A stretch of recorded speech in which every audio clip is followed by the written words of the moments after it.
safety information. Just take note of the emergency exits. There's two at the back of the room, one there behind you as well. And if you require any help, policing authority staff as usual, are available in the room. Again, just to remind everyone, the event will be streamed live, so please check your mobile phones are switched off, and just be aware that anybody present can be recorded as part of the meeting. In relation to the guests that are here, silence must be observed at all times, and if you need to leave the room during the meeting, just if you can, just do it nice and quietly. Again, today's meeting, as usual, is an engagement between the authority and the Commissioner, and you're present to observe. So with that, I'll just hand over to our chairperson today, Dr. Moling Ryan. Thanks, Moling. Thank you very much, Helen, and a very good welcome and to everybody here, and indeed to everybody watching this particular process online. You're very welcome indeed. I'm chair in the absence of the chairperson of the authority, Bob Collins, who unfortunately is a little bit disposed this afternoon. We've a number of matters for addressing, but at the outset, can I note and acknowledge that this is the first time that the policing authority has had a public meeting outside Dublin. I know there's been the intervening pandemic and COVID pandemic, but this is the first time we've been here, and it's great that we've had the opportunity to meet in Monaghan. We've already had the opportunity with Chief Superintendent McGovern to meet some of the Gardaí in this particular region, and to identify and to share his experiences or their experiences with us, and the challenges they face, the particular issues that are current, and the focus that they have, and indeed the opportunity even to have a look at the premises. So very grateful for Alan for that. There are a couple of things I want to acknowledge and note at this stage. Firstly, there has been significant coverage of this being the 100th anniversary of the foundation of Garda Síochána, and there's been quite significant coverage of that. A lot of it very positive, and a great amount to celebrate. And also, there has been the opportunity to acknowledge and to note the challenges, the difficulties, and sometimes even wrongs that occurred. And I think it's appropriate that we welcome the fact that the Commissioner apologised on Monday night's 100th anniversary event in relation to certain issues, and that I think that reflects an openness in relation to the sort of varied and sometimes challenging history of Garda Síochána, and indeed the state since its foundation. There are a couple of other things, if I might note. We've had Assistant Commissioner Cagney has retired since last we met, and she's at sterling work within Garda Síochána over a significant number of years, and will be missed from the authority's perspective. We'd like to wish her well, and we'd like to note and thank her for her contribution over that particular period.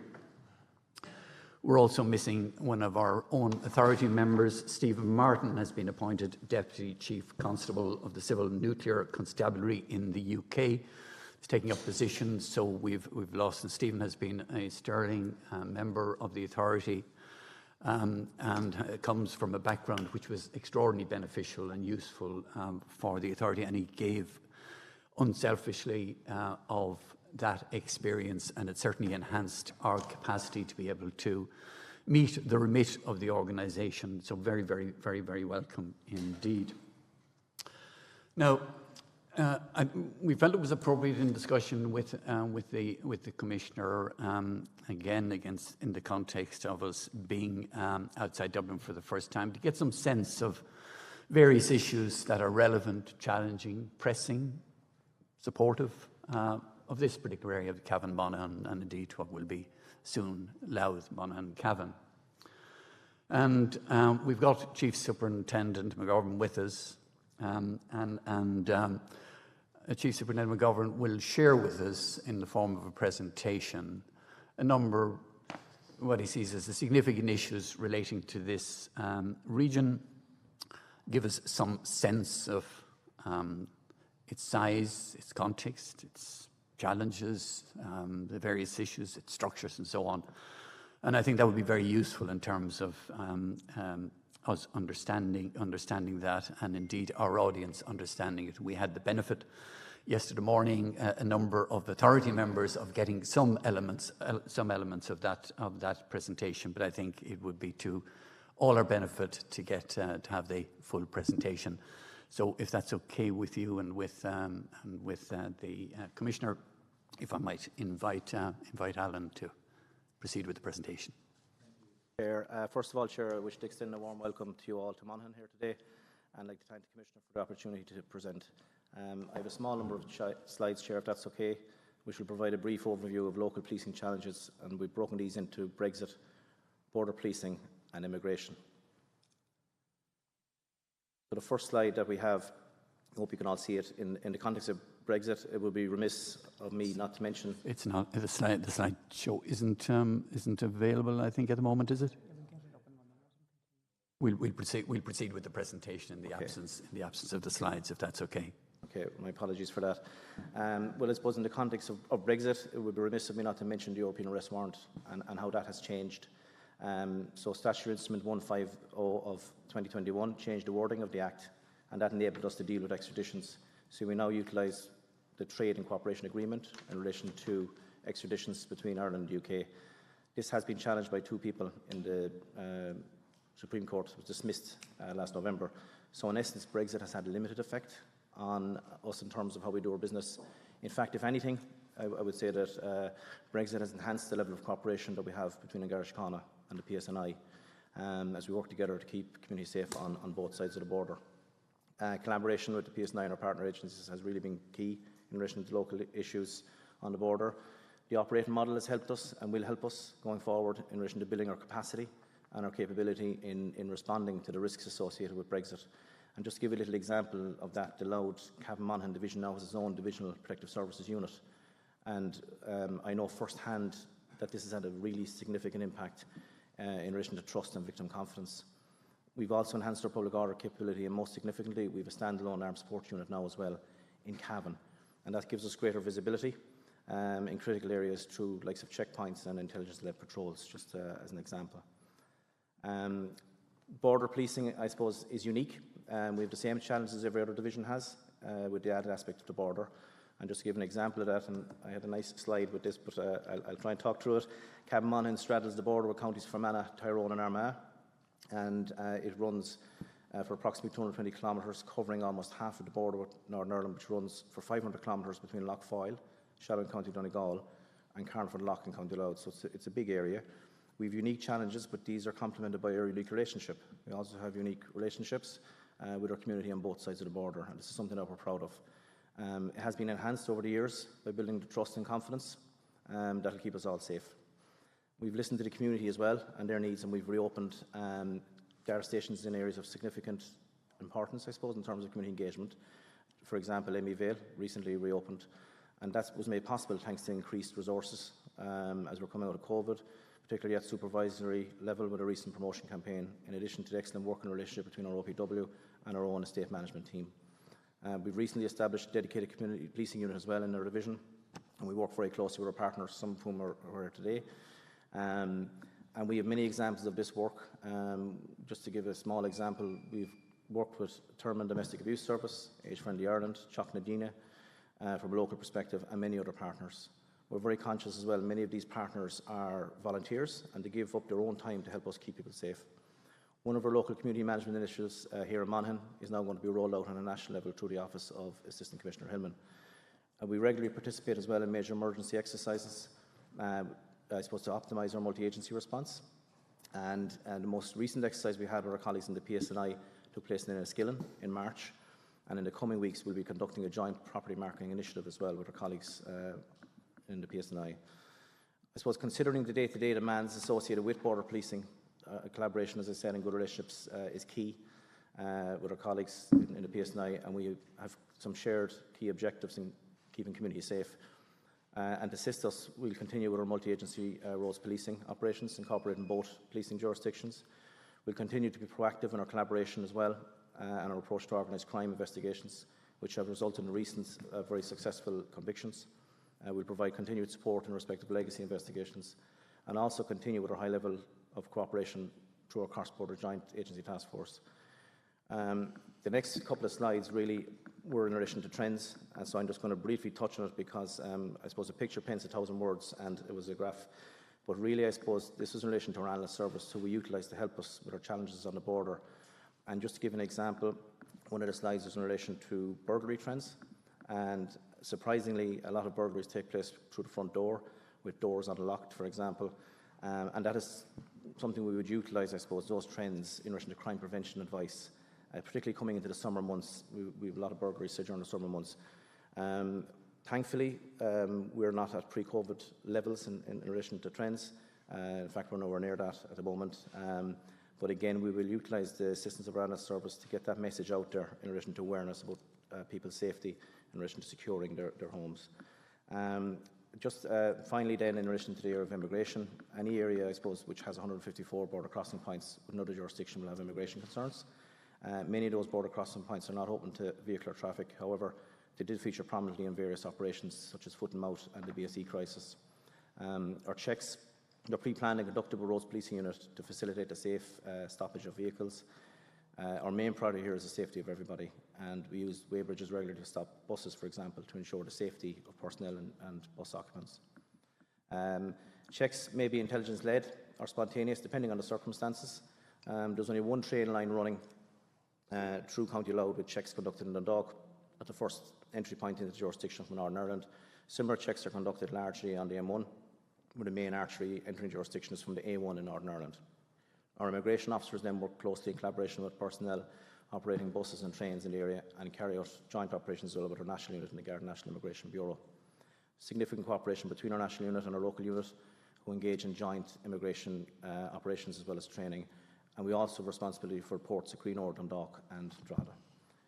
I suppose in relation to our stops, we do adopt a human rights-based approach, and individuals are not singled out. Every person on the mode of transport stop is checked for identification.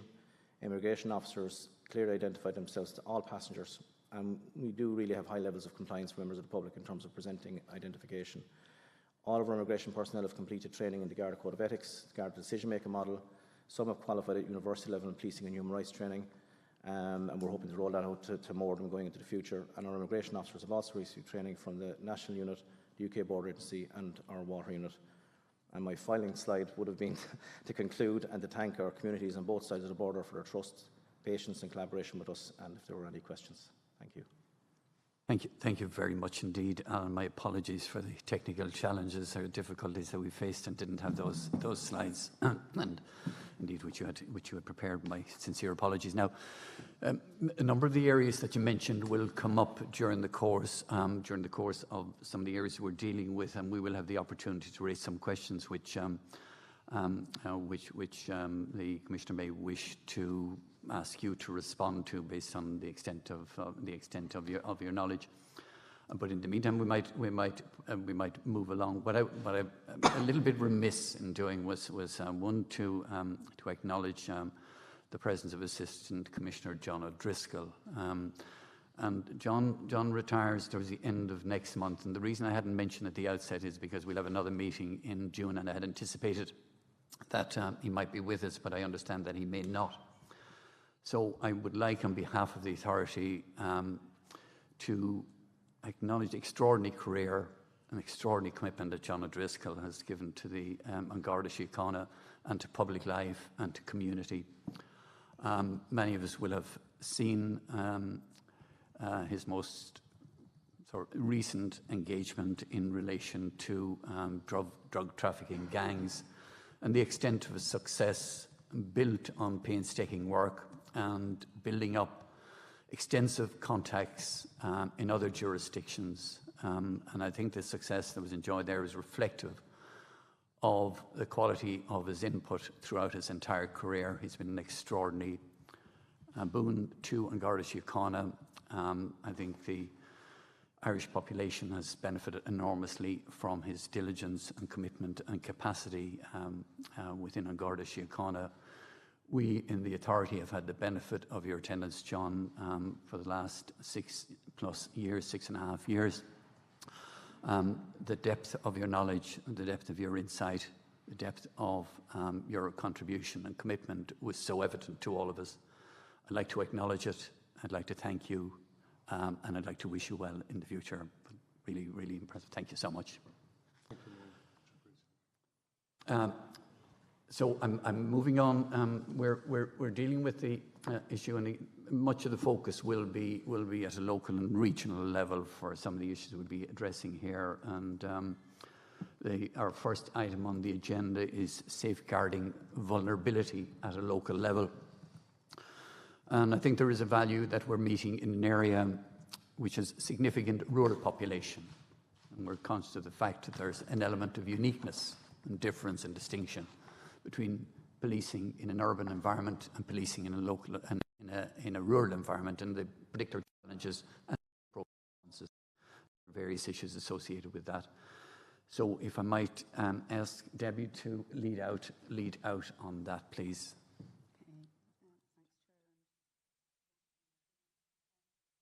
Commissioner, we are, and Alan, thank you very much for that presentation. You got through quite a lot in a very short time. Well done. And we're going to sort of build on some of that and some of the work that your colleagues have done as well. Vulnerability forms part of your strategic approach. Consideration of vulnerability is part of your strategic approach in the coming years. And also it features largely in the policing plan. Now, normally we are sort of in Dublin and sort of, there could be accusations that we're Dublin-based, but we're here in Monaghan and Cavan. And we're here in an area with some rural towns, some of them growing, but largely a rural population. Can you talk us through the vulnerabilities from a policing perspective that you identify within this area, and not just in Monaghan, but maybe in other similar sort of rural areas with large towns?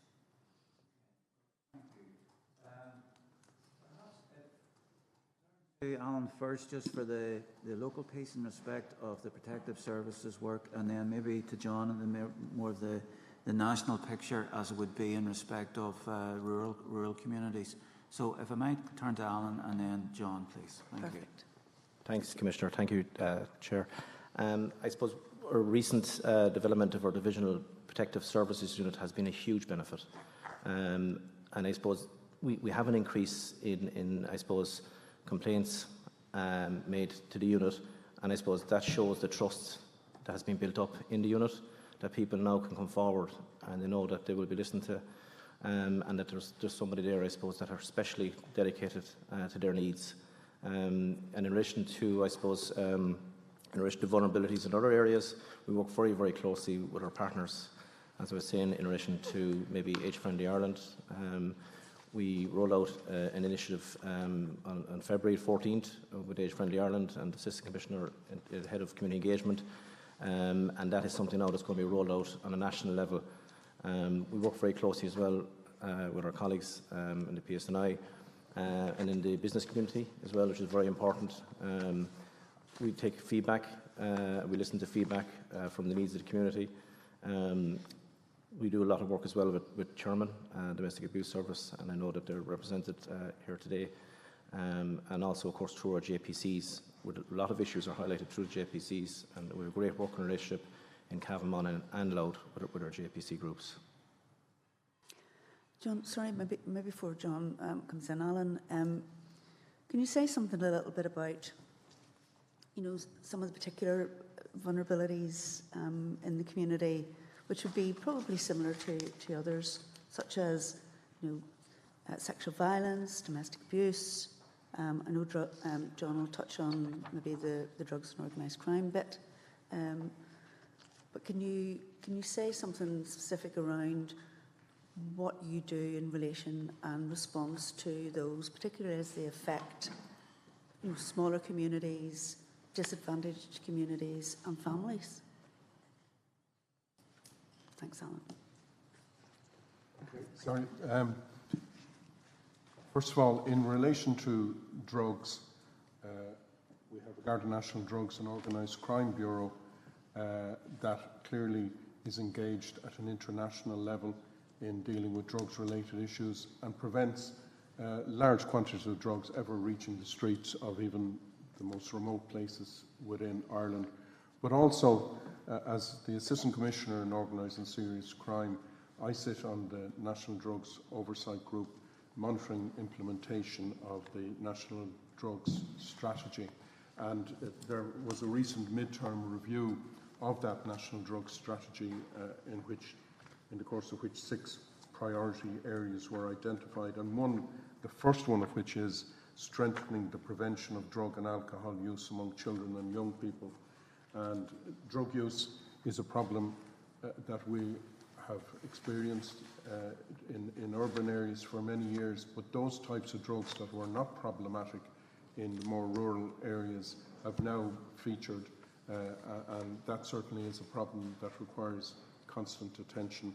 And we have, at the centre in our National Bureau, provided support to local areas to make sure that they can tackle those sort of issues. The Commissioner launched Operation Tara, which involved putting additional resources into each division to ensure that they had a capacity to deal with this constant flow of drugs and supply of drugs within our communities.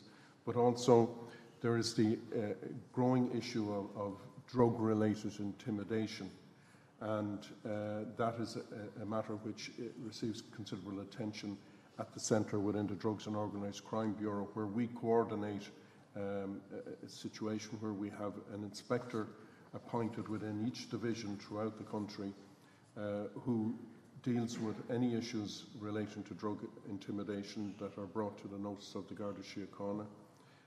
And then we attempt to deal with those issues in whatever is the appropriate manner, while at the same time trying to keep those people who may have provided relevant information to us at a distance. So if they identify people who, for example, are intimidating, we're not going to them and saying, we want you to give evidence in a trial against the individuals concerned. But we bring on board even the Criminal Assets Bureau to do searches in a local area where we see these sort of problems develop. I recall at one meeting, a policing authority meeting, where only the day before I had been down in West Cork, where there were headlines of the local newspapers after the Criminal Assets Bureau had moved in, raided business premises, seized cars, and an array of equipment relating to and the benefits of organised crime. So that is one way, of course, in which we address vulnerable people, but also the creation of the Garda National Protective Services Bureau, and following that, the creation of the National Protective Units throughout the country at a local level has ensured that we can provide a service to the most vulnerable people throughout the country. And that involves ensuring at the centre that training is developed, which it has been, and adapted during the COVID crisis so that it could be delivered online. And we ensure that throughout the country, personnel within the Garda Síochána are equipped to deal with the various types of vulnerability. And as I mentioned, COVID-19, domestic abuse was one particular issue that came to the fore, that was realised at an early stage was going to be a feature or a consequence of COVID-19 related restrictions, and we ensured that through the launching of Operation Fuishal and other initiatives, that in every part of the country, most rural and throughout the urban areas, that we were properly addressing those sort of issues as they arose. But as Alan has spoken about the migrant community and our role in relation to immigration, and while we play a part in ensuring that we don't experience illegal immigration, part of that role also involves protecting very vulnerable people.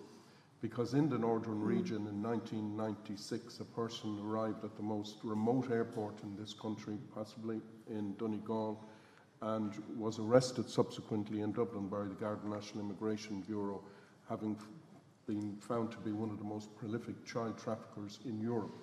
And we subsequently caused the extradition of that person to the Netherlands, where he was convicted in relation to such charges.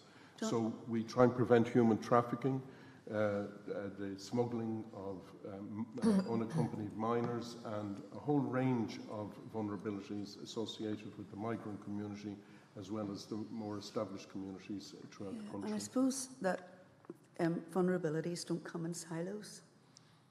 You know, that there's, you know, if you think of a family who has a young person who's involved in whatever way with drugs, that has an impact on the whole family, maybe on the mother, maybe there's some, you know, inter-family or within the family intimidation, not only external intimidation. And I just want to get a sense of your approach locally and nationally to that of sort of that sort of messy environment that, you know, is real life for many people.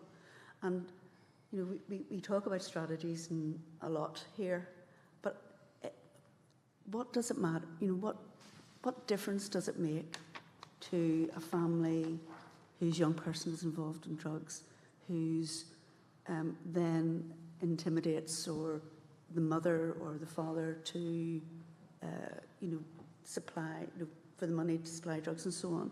And I just wonder your policing response, and if we could take it down into that sort of local level, that would be helpful. Well, you know, in my past, I have served as a sergeant in a local drug unit in the north inner city of Dublin, and perhaps one of the most successful aspects of my career was developing relationships with the local community. Because of all of these impacts, we had a situation at that time in the north inner city where, in fact, grandparents were taking over the role of parents because many of the parents of young children had died through drug misuse.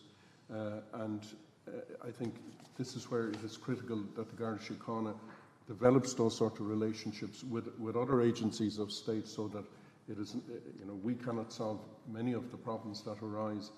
And indeed, I mentioned the mid-term review of the National Drug Strategy and mentioned the first of those strategic priorities relating to drug use among children. But the second priority is enhancing access and delivery of drug and alcohol services within the community. And we endeavour to forge links with those agencies of state and non-government organisations that are available to provide services to young people and others who abuse drugs. And those sort of services offer great assistance to the families of drug users. You know, much of the success in treating people who are engaged in drug use has come about through those sort of relationships that we have forged. Okay, John, thank you very much. I was just thinking maybe Alan could say something about how the work of the Protective Service Bureaus would work with the juvenile liaison, and then referrals on to TUSLA as well, and how maybe the community policing teams are involved as well. Just very briefly. Yeah, I suppose we don't operate, we operate together as opposed to a silo approach, and we saw the benefits of this, for example, during our community engagement initiatives, and we discussed this yesterday briefly in relation to how they complement each other. And I suppose just in relation to drug-related intimidation, the biggest concern I have from a local perspective is about people that don't come forward. More often than not, we hear about it locally when an incident occurs. So I would encourage people to come forward and to have confidence to come forward. We are working on a project at the moment with Planet Youth, and we spoke about that again yesterday, based on an Icelandic model in relation to our education providers. And last week in Loud, we met with our education providers, secondary school teachers, and our career guidance counsellors in relation to the area of drug-related intimidation, because awareness in relation to this is key from a local perspective. Okay, thanks, Alan. I'm going to hand it over to colleagues now to pick up some other issues, and I may come back on some of those. Thank you. Valerie. Yeah, thanks, Alan.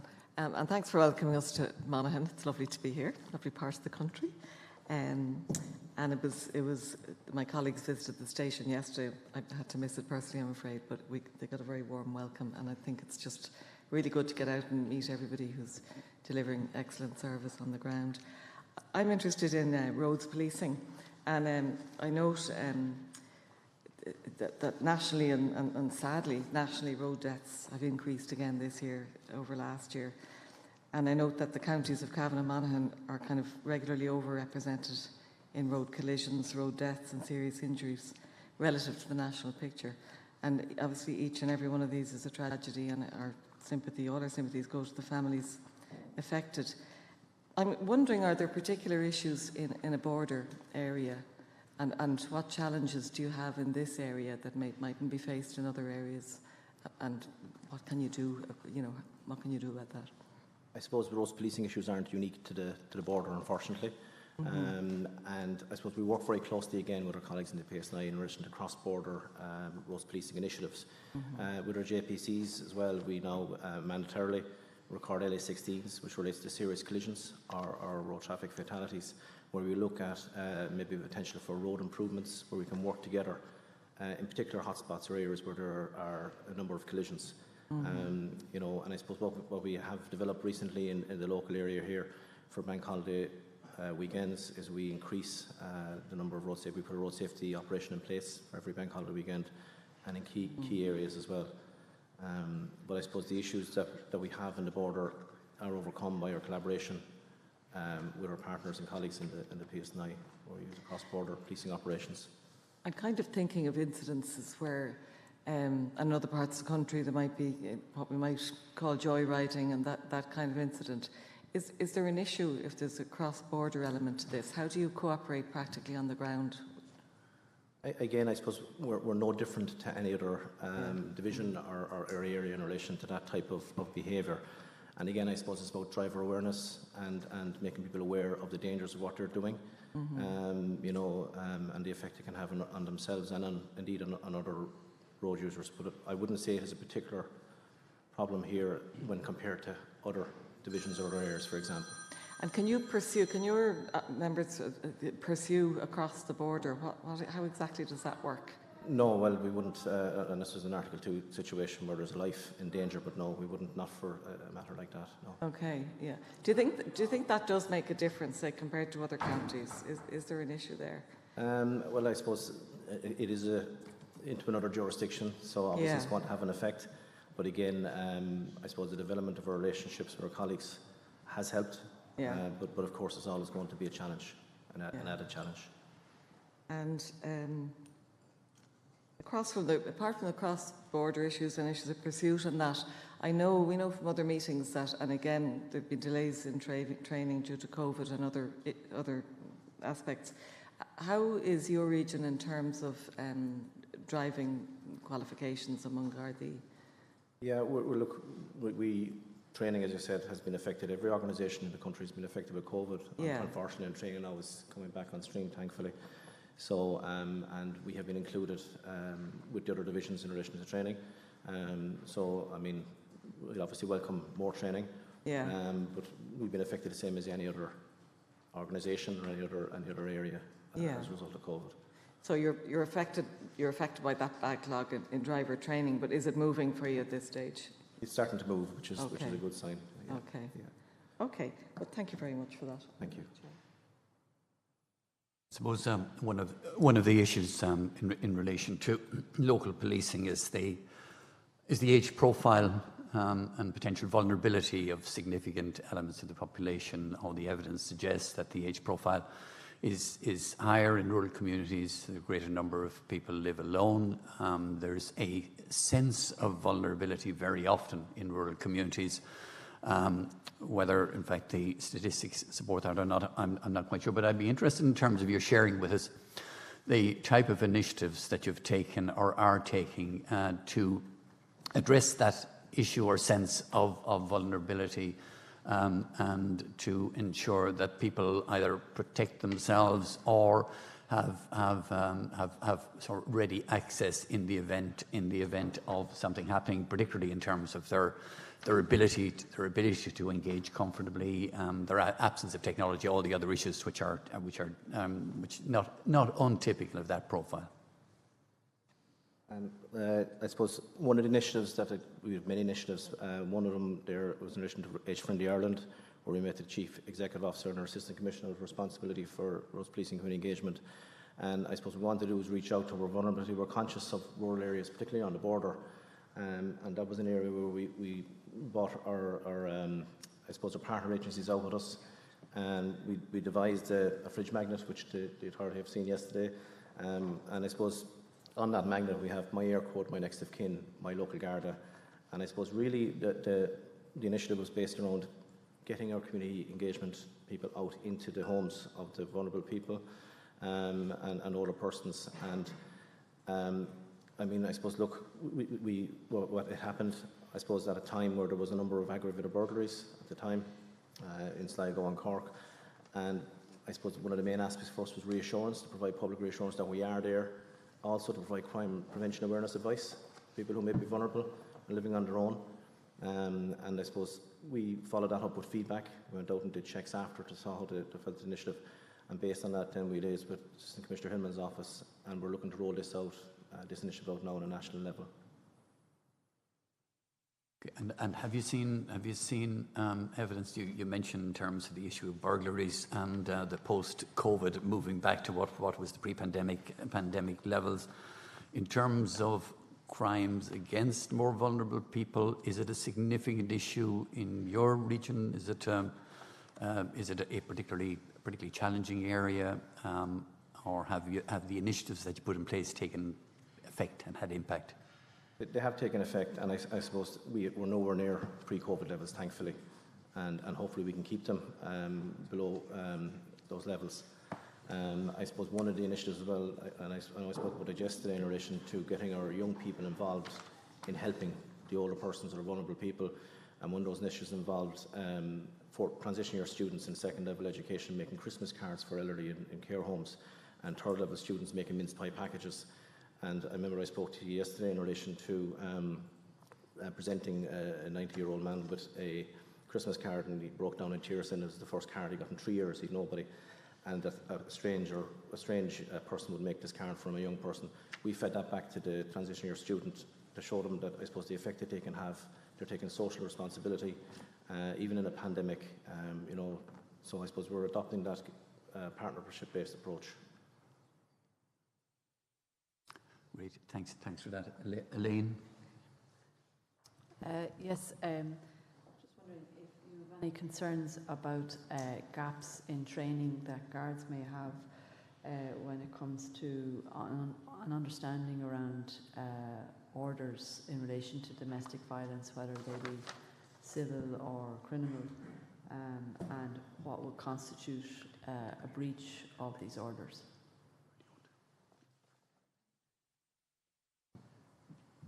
The Garda National Protective Services Bureau have devised training around this area in conjunction with the Garda Training College, and that is training that is compulsory for members to undertake, and there is a monitoring mechanism which we all receive regular reports from the deputy who holds meetings on a regular basis to ensure that each of the regional assistant commissioners is ensuring that their personnel are actually taking up on the training involved. As well as that, the Garda National Protective Services Bureau is conducting an oversight role in examining how orders are being enforced to ensure that the standards that are expected are maintained.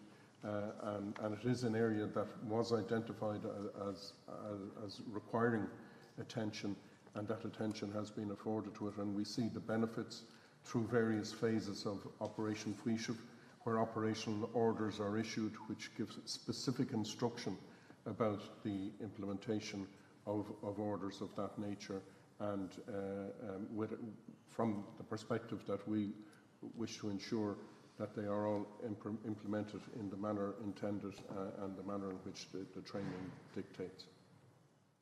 And are you confident that that training that has been provided thus far is sufficient, or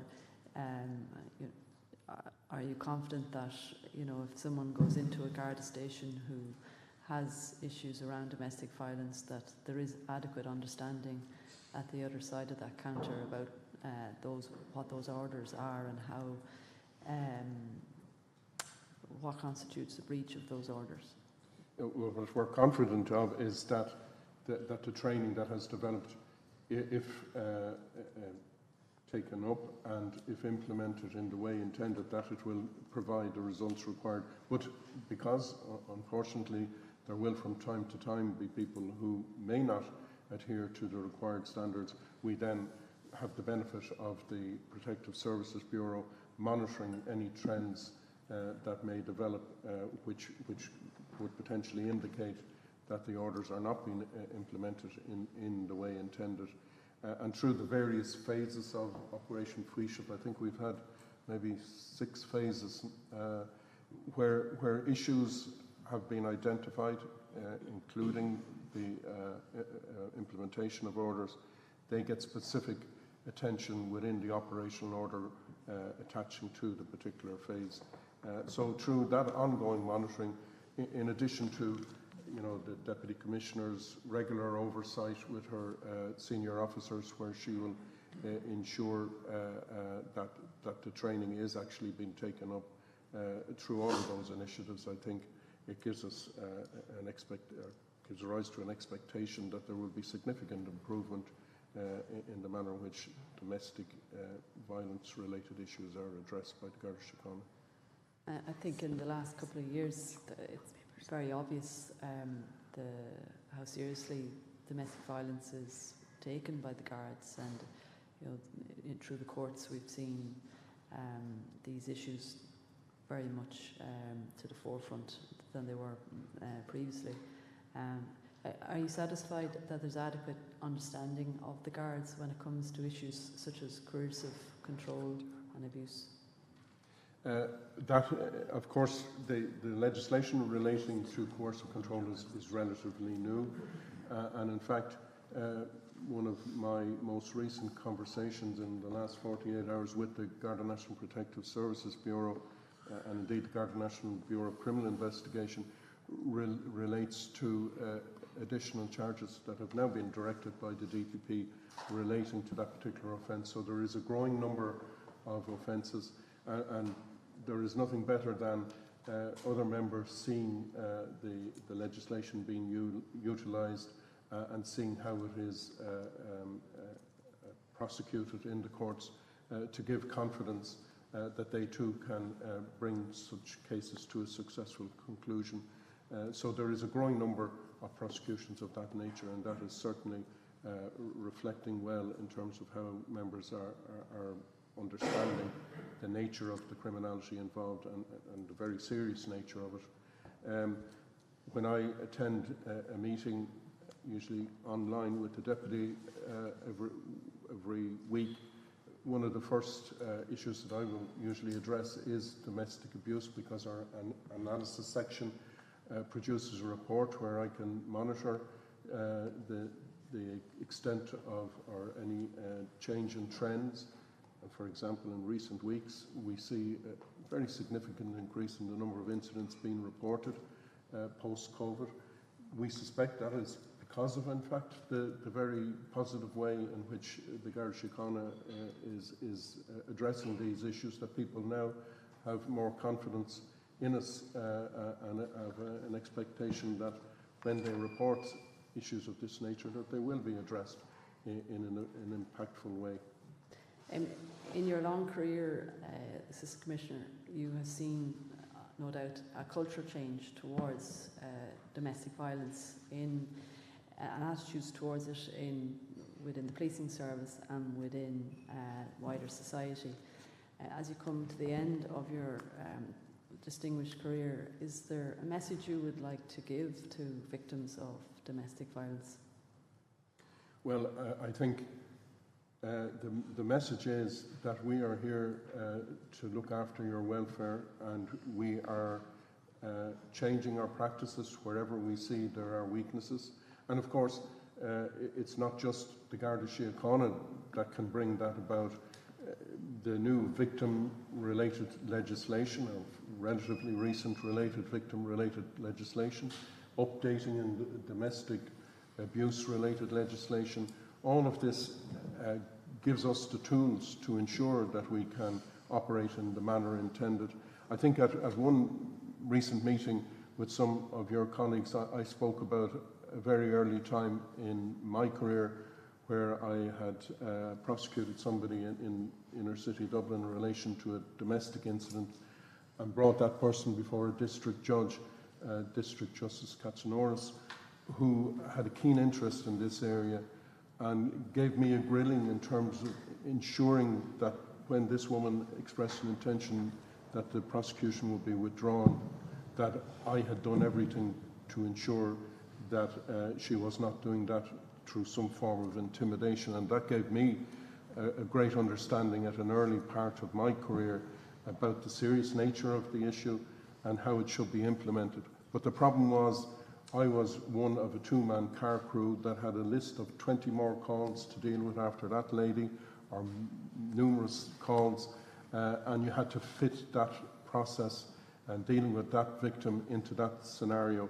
Whereas through the establishment of dedicated units, the oversight provided then at a national level by the Garda National Protective Services Bureau, and then this additional legislation provided in relation to all the vulnerabilities, and I could add more to those vulnerabilities. We have legislation in relation to human trafficking that we desire to have for a long time, in relation to smuggling. A lot of other vulnerabilities are much better catered for in legislation today compared to when I was patrolling the streets as a member at Garda rank or indeed sergeant rank. Thank you. Okay, me again. Commissioner, just building on what we've spoken about just recently and what Elaine raised, and I suppose in terms of community policing, and maybe we'll chat about that now. And irrespective of the crime or the vulnerability, that first point of contact is so important. And you know, it goes to the heart of what Elaine raised. It's about that knowledge and that confidence that officers have in dealing with the wide range of issues and crimes that, and indeed vulnerable individuals that they come in contact with. And I know that you and your team have been doing some very significant work in developing that. Can you tell us then just a little bit about, we talk about community policing. How many designated community policing officers are there? I mean, are they full-time, part-time? How are they used within divisions? You know, are they permanent? Can they be extracted easily to do other things? So can you talk to us a little bit about that frontline officer, their skills, the investment that you make on that, and then we'll come a little bit talk about some of the more local issues. Okay, no, thank you. And I'll turn to Paul just shortly because she'll have the specific detail on the numbers. But what I just wish to reiterate is a thing that we've said, I think, oftentimes before, is that all of us, in fact, are engaged in community policing, but we don't have that title. We have others have specialist roles, or others have the role of being on the core units and in effect working 24/7. But our community ethos is a golden thread that runs throughout the organisation, and we regard it as being a very precious element of our work, that we've such a close connection to the communities that we serve. Community policing and that local contact and that local responsiveness to community needs obviously very much enhances that as well. But as outlined, we have very many now competing priorities across the broad continuum of the work that we do. So a lot more of the crime that's being reported to us is happening in a private space, such as domestic abuse, child abuse online, child abuse, serious sexual assault. All of these crimes are happening more in the private place, and yet there's also then a great demand around the visibility and people seeing and actually knowing their local Gardaí. So we have to obviously deal with what are regarded perhaps as the more traditional elements of policing, and visibility, a local connection, whilst also managing these emerging threats. If I talk to Paula's done a huge amount of work in terms of just building up, again, our community ethos, and then and the development then of that strategy, which will be applied across all of our divisions, and she will have the numbers on of those who are particularly or specifically assigned for community policing. Thank you, Commissioner. And, yes, just to follow on from what the Commissioner said, yes, our service delivery model is one of community policing ethos. So no matter what region, department, bureau or station we work in, those values are very much how we deliver policing. But when we come to then the specifics and that sort of specialism around the community policing aspect itself, in July 2020 we approved an operational definition of what we would term to be community policing Gardaí. There are three categories that we count. So that is in urban areas, those who are full-time attached to community policing teams. In medium density areas, it's the members, including Garda Reserve, but it's members who have been allocated to community policing teams who will cover a number of towns or geographical areas in medium density areas. And then in rural areas, it's the Gardaí that are attached to single Garda stations, so where you have those small stations. So we determine that's our definition of the actual community policing. And in terms of currently, we sit with just about 1,460 community Gardaí. It's a very live figure. It will change month to month because it impacts on promotions. We've just seen a sergeant's list. You know, at the start of the year, it was sitting at 1,600, but it will even itself out again as then divisional officers start to look at where they put their resource to meet the demand and risk within those respective divisions. But how are those Gardaí selected? They'll be selected by their respective divisional officer within their divisions. And again, the divisional officers will also look in terms of the size, in terms of the demand and what is required within that area. You know, they will be very much work alongside regular members, Garda Reserve, and also then the detective units as well. So they're very much part of that team that will deliver policing right across the division, but it sits with the responsibility for the divisional officers. We in the Garda National Community Engagement Bureau provide that framework, provide the high-level principles of what we want to do, and then turning that into operational delivery then sits with the divisional officer. So there is also a very close working relationship between the Bureau, who regularly do go out and visit and are attending in person, meeting alongside the divisional officers to support them in the rollout of the community policing framework and the community policing work that they're already doing. Okay, thank you. And in terms of sort of local, you know, translating that into local, and Commissioner, I'm looking to you, and maybe Alan is in a good position, but any sort of local commander would be responsible for this, as AC Hillman has just said. But how does that translate then into local? How do you determine the number that you need or the resource that you need in, as you said, in amongst all of the other priorities that they have to deal with, and how is that managed? And I suppose what we're interested in, and you'll not be surprised that we've engaged with people here in Monaghan and Cavan as well, and they were wondering, and I suppose we're asking on their behalf as well, is there a criteria, you know, when you're considering the designation of a community policing officer? Are there sort of criteria, or the competencies or the capabilities particularly that you look for in those officers? In terms, firstly, of the numbers that we would dedicate to that, there's discretion with the divisional officer. We have Obviously, community policing teams, we designate areas that individuals are responsible for, and in part then the numbers are driven actually by the nature of the area and the geography and the number of communities then to be covered. But what the desire and the intention is that each area will have its own specific individual who's delivering community policing, as well as then response beyond that. And as Paula has said out, we have we have a variety of areas. We've dense urban through to smaller towns, through to very rural areas, and so the model has to adapt to the particular division in itself. I think those who engage in community policing, we would look to them to have specific qualities around their experience of policing, their aptitude in terms of working with partners, and their aptitude in terms of problem solving.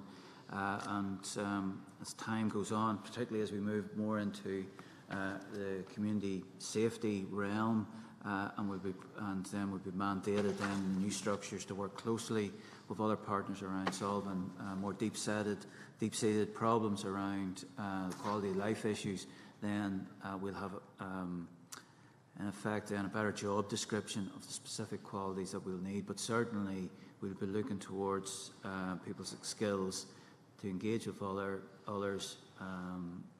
And this is going to be guards and sergeants and inspectors, but engage appropriately and engage in terms of the policing skills and the policing expertise that they bring, and then secondly then identify proactive solutions then that can help.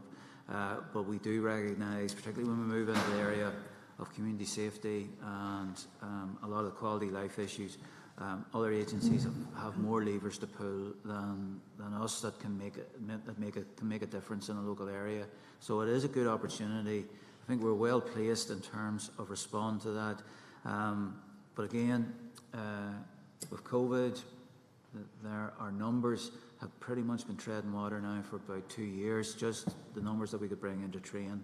2023 is the year that towards the middle to the end of that year we'll see our numbers properly starting to increase again, and that will then give us a resource then that we can deploy together then with ongoing workforce modernisation and freeing Garda members up from frontline type duties.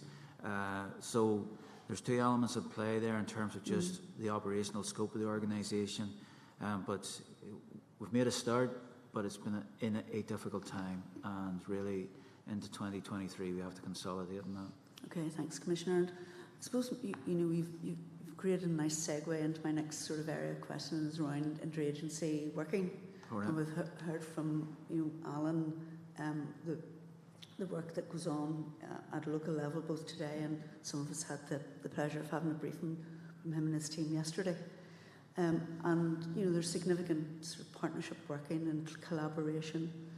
And and you've said we're moving into a new, I suppose, transitioning into a new consideration when new legislation comes down the line, into a different sort of multi-agency partnership approach around community safety. I wondered if you could say something about the challenges that those multi-agency approaches have for you as in policing terms, both at a strategic level and also local level, because we know that partnerships work well when people around the table are there with the power to make decisions. So can you maybe say a little bit about the challenges that and the opportunities, I suppose, that sort of multi-agency approach brings? Well, some of the risks and how we might address them. These things should be able to sustain themselves without, particular personalities having to be in place, and therefore then they need to be properly baked into the strategic plans of an organisation, plus the budget or resources then to deliver on them. Yeah. So in no way can they sort of be left to some ad hoc function. Because then they fall prey to whatever other priority arises. Secondly, then we need to be clear just what we see as the outcomes as opposed to the output. So what do we actually hope that the outcomes might be in a particular area? And I would always suggest that one of the best ways around that is then local consultation of what people believe the outcomes should be. Very obviously, local population is able to give you the best guidance on what their specific problems are, and indeed what they think maybe some of the solutions are. And then I think lastly, it does then require that local engagement and local involvement. So as well as the statutory agencies, what other agencies are we able to bring in, or organisations at a local level who can help deliver on what the strategy or the plans might be.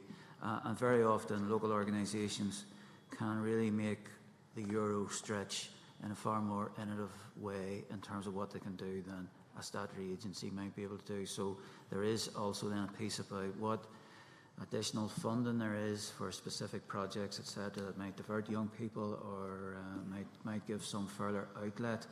I know Paul has been doing work on this as well. Is there anything else, Paula, you would wish to add just on the specifics of how we want to build up our relationships with other agencies, please? No, thank you, Commissioner. Yes, and just as the Commissioner's outlined, yes, and we're looking at some of those existing frameworks where we have those strong relationships. And for example, some of the multi-agency partnerships that, if we look at that they are more consistently right across the country. If we look at our some of our offender management, the work we do there with both Probation, Department of Justice and Prison Service. Our local authorities, very much linking in with our local authorities, the local authority helplines, and we're engaging with that again in that structure now in terms of the Ukrainian refugees coming to Ireland. So, with 31 local authority helplines, that was a very strong structure that we used in the multi-agency partnership throughout COVID. And each division had normally about a sergeant rank representing the division on that, and working with other partners so that when calls for vulnerability were coming in, they were being allocated out to the most appropriate agency to deal with them, including in Garda Síochána, among others. I think, if we've talked about vulnerability, I think there's a really strong partnership that we continue to build on with Age Friendly. At strategic level, I sit on the Age Friendly Advisory panel, advisory board. Each then at divisional level, they sit in each of the local age-friendly alliances, and then the local crime prevention officers work in local communities delivering crime prevention advice to those who are vulnerable. So there's some example of established. There are then right across some domestic abuse, there are other local partnerships that are responding to local needs in those local areas right across the country. And we've heard of some of those yesterday from Alan. But might I just also add, and I think sometimes we miss, I just want to see Dave sitting there and how well this was delivered in Limerick. And so we know we can do this, and Dave, when you would have been divisional officer, would have led on this, and even just, so we have the opportunity of that model and the opportunity to learn from that and reflect on that. And Dave, there may be something you wish to say just in terms of your experience and how that learning should be taken forward. Yeah, I was probably lucky the time that I went to Limerick insofar as that a structure was in place for that interagency working. But having said that, interagency working will only work if people work together. And it's the ability of the communities in Limerick in particular, I couldn't speak highly enough of them, in the way in which they were reaching out to the state agencies to help them in their time of need. And it was then the state agency's response. But I think it comes about, it's the specific problem you're trying to solve. What problem am I trying to solve?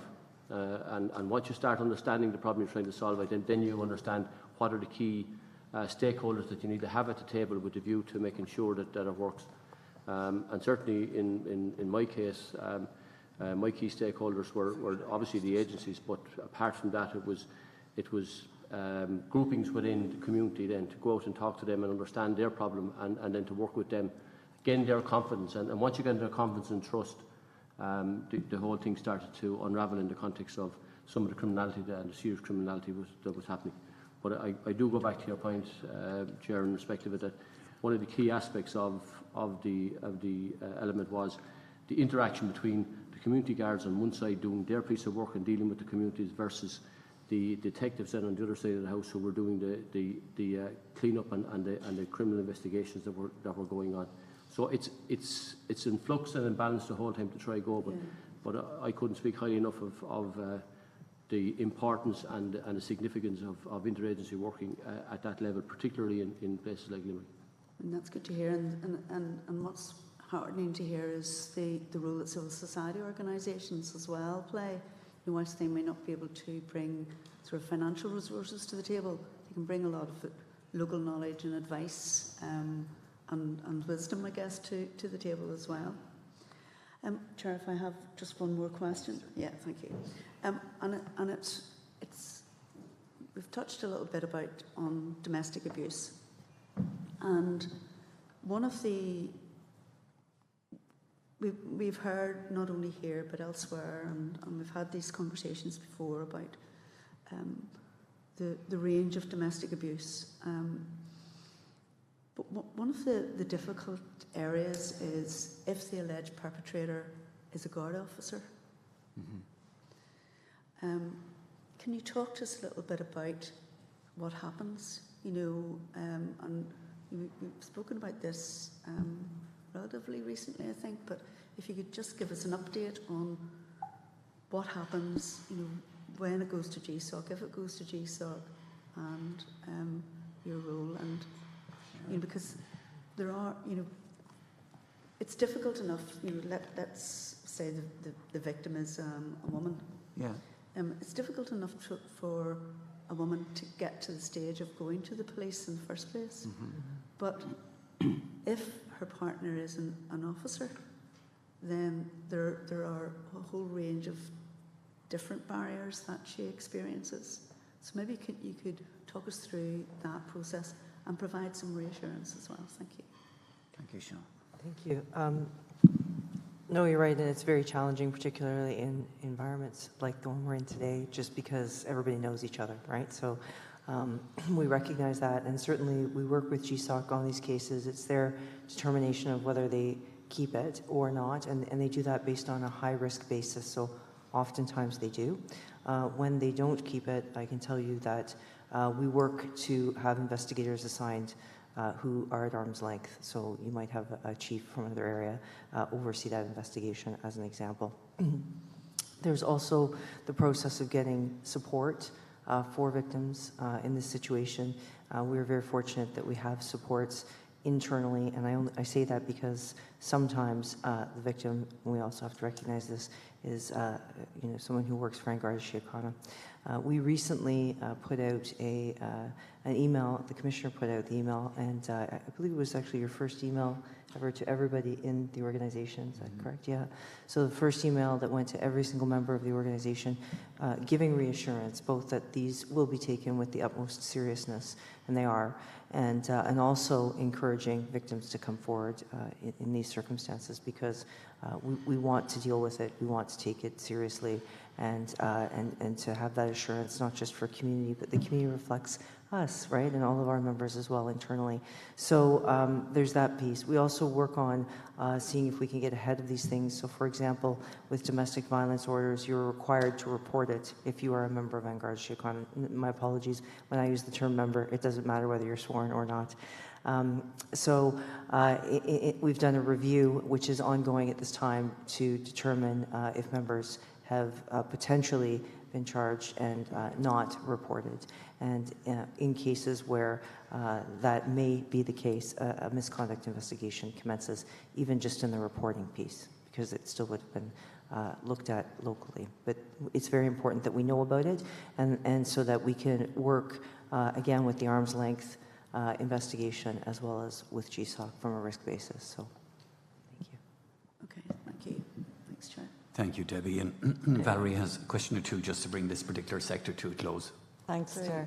Yeah, I just wanted to come back to the drugs question, and obviously amazing work has been done on the organised crime end, the gangs, etc. And yet still we hear about drugs being the scourge of virtually every community in the country at this stage, and drugs being dealt, and people knowing where to access drugs and where to go regularly. I'm wondering what is community policing? How will that help that situation? I think you mentioned, Commissioner Sheehan, you mentioned the link between the community guard and the detective. But if in a community they know that dealing is happening out of a particular house or on a particular corner, or it used to be the shoe over the lines, I don't know if that happens anymore, what do people do in the context of community policing that will improve on what's not happening now? Well, I have to say that in my 39 year service in Guards, I mean, we work hand in glove. It's not as if the community policing go out and are different than the rest of the organisation. It's the briefings that go on at the start of tours of duty. It's the briefings that goes on during the day. It's conferences that we have at murder investigations. I mean, we would always bring in the community. I'm really kind of asking on behalf of, I'm thinking of the parents out there who are worried about their kids or their brothers or their sisters, and the drug dealing that's happening and the intimidation that follows that, and trying to capture that early, and bottom line, arresting those responsible. Will this model improve that?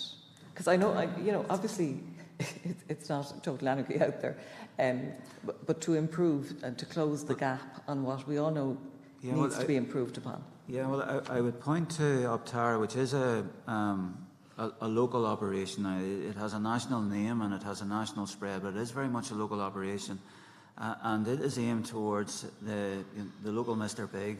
You know, so the medium scale dealer to the smaller scale dealer, and actually taking them on in terms of in a pretty organised and systematic way, and trying to disrupting that marketplace. Now, Optara every month is huge success in terms of detections made, and even we can tell the number of detections we made. Section 15A, which is over 13,000 euro worth of drugs.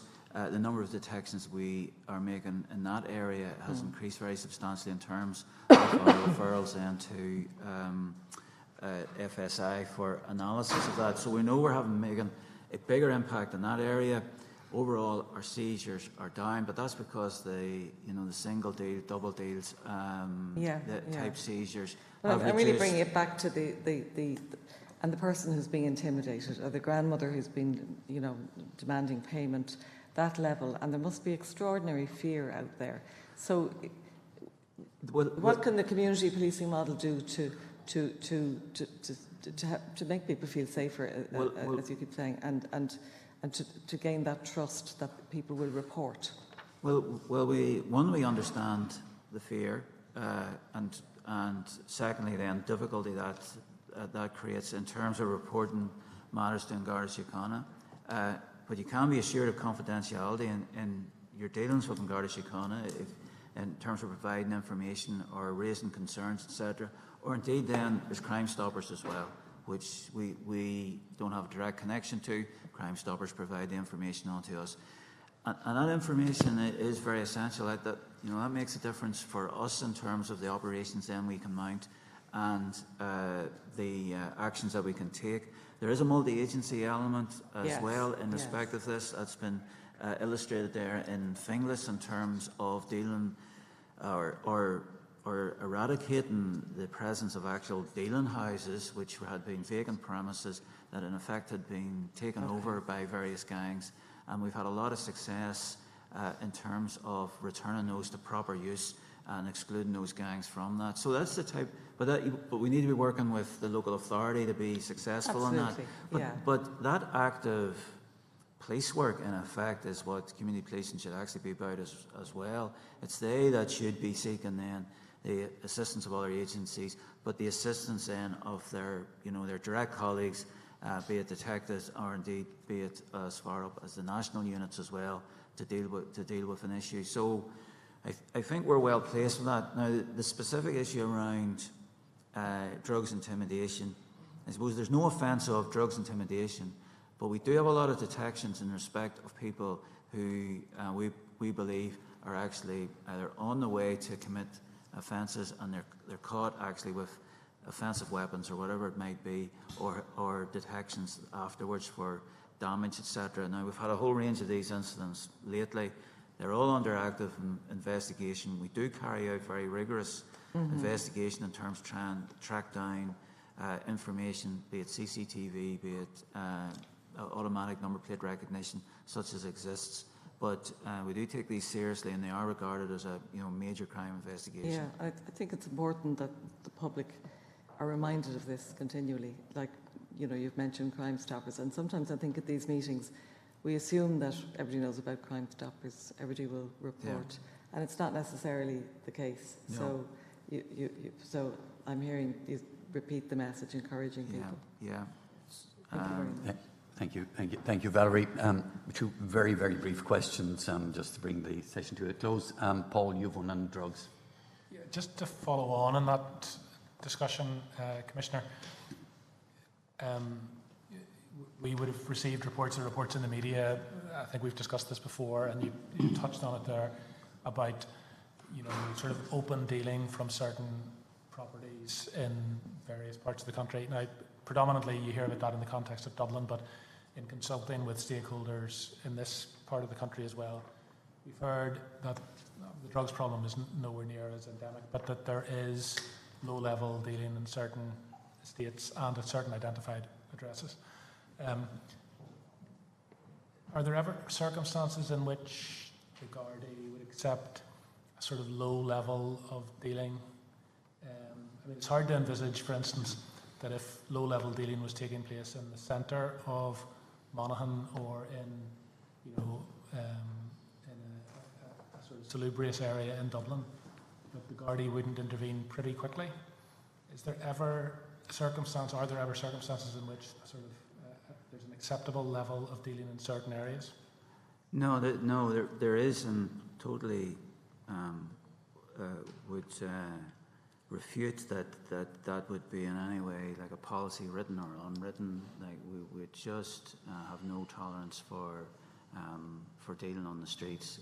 We recognise huge impact that happens in a neighbourhood when dealing persists, and the fear it creates, and the real concern, and it can be all pervasive. And certainly in our experience of combating these so-called dealing houses, like the huge sense of relief there is for the community whenever we're successful in doing that, and sometimes it's quite protected because just the whole issue about who owns a property and who's responsible for it and who's going to take responsibility for it going forward. These things are quite complex and require us to work with other agencies, for instance. But I would say that there is always a great sense of relief in a community where we've had a success against drug dealers, or at a local level, or at the medium level dealers as well, who are known in the community. And we're specifically very aware of that, and we also direct CAB as well in terms of taking action against these so-called low-level dealers who are conspicuous in their show of wealth, which is unexplained. And that's a very central part of our strategy as well, to in effect strip away the trappings of criminal finance, be it in the form of cars, jewellery, clothing, handbags, shoes, etc. So we're acutely aware of all of this. We just, it's very much our policy that crime shouldn't pay, and crime must be seen not to pay, and we pursue that right from these high-end, large-scale international organised crime groups, right through then to the smaller dealer, medium-sized dealer. And sorry, just a very quick follow-up on that. So, in a local community, let's say, where there is a community guard, would you envisage that the way that, so let's say there are a couple of addresses where dealing is taking place, and information is fed back to the community guard that is the case, should the system work in the following way? So does the community guard feed that back centrally and then action is taken? Or is action taken immediately by a community guard on the street or community guardee? Does it depend on the nature of the challenge? In part, it would depend on the nature of what's in front of them. If crime is active in front of any member of Garda Síochána, they're bound to act. They have to act. if they've received information, then they should supply it in effect into the system. But bear in mind, we've invested very heavily in training individuals to assess lifestyle, etc. And we've applied that CAB like experience and training at a local level. I think with some 140 individuals trained across divisions throughout Ireland in making initial assessment, localised assessments, and then receiving the support of CAB at a national level in terms of taking specific action. So we have invested in this. We have a suite of measures that we can take, and we want to be very active in pursuing it. Yeah. Okay. Thank you. Yes, I have a brief question. In February, we had a discussion here about logistical challenges for people who present themselves as victims of domestic violence in terms of their phones and the evidence that might be on those phones and the waiting list to access the data on those phones. And there was discussion here in February about a one-for-one exchange for their mobile phone, so that those victims don't encounter difficulties in terms of communication, etc. Is there any progress on that, or where are we with that? John, that proposal was noted, and I believe it was referred to the National Bureau of Protective Services. There is a specific funding issue, but we do recognise in both, well, domestic abuse and indeed in serious sexual assault cases, that it is an impediment. I think for our purposes, we need to find a solution to this because the original and best evidence is on that phone, and I think the best way for us to proceed is by, in effect, a replacement phone.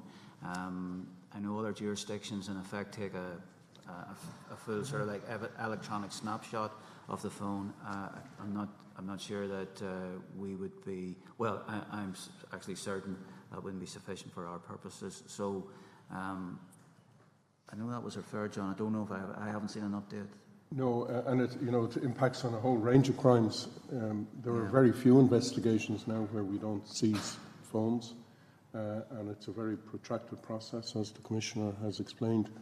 And but the potential to provide a phone to a person in replacement is certainly something that would provide a solution. The question, as identified as to who would fund that and how extensive that process could be, is there the any issue. timeline on that process in terms of the request for funding, or do you envisage an answer to that proposal in the near future, or do you have any insight on that?